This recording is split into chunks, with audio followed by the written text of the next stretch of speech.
खबर आपको दे रही है कि इस्लामाबाद हाई कोर्ट ने ऑडियो लीक्स केस में बेंच पर एतराज वापस लेने की आईबी की दरखास्त खारिज कर दी है। आपको अपडेट कर रहे हैं इस अहम खबर से कि ऑडियो लीक केस बेंच पर एतराज वापस लेने की आईबी की दरखास्त खारिज हो गई है।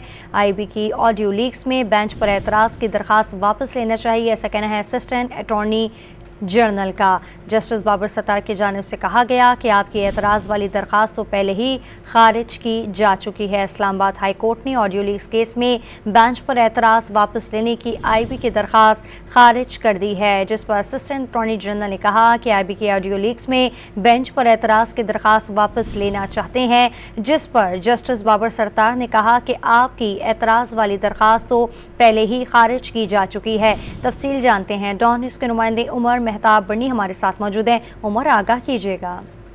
जी देखिए, इस्लामाबाद हाई कोर्ट के जस्टिस बाबर सत्तार ने आईबी की मुतफर्रिक दरख्वास्त पर समाअत की। आईबी की जानिब से जो है वो बेंच पर एतराज से मुतल्लिक दरख्वास्त वापस लेने की मुतफर्रिक दरख्वास्त दायर की गई थी।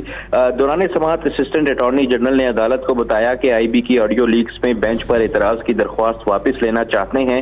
जस्टिस बाबर सत्तार ने रिमार्क्स दिए कि आपकी एतराज वाली दरख्वास्त तो पहले ही खारिज की जा चुकी है, ऑर्डर आएगा तो वो आपको मिल जाएगा। ऑर्डर में डीजीआईबी को नोटिस किया गया है कि क्यों ना उनके खिलाफ तौहीन अदालत की कार्रवाई की जाए। ऑर्डर में यह भी पूछा गया है कि किसने दरख्वास्त दायर करने की अथॉरिटी दी थी।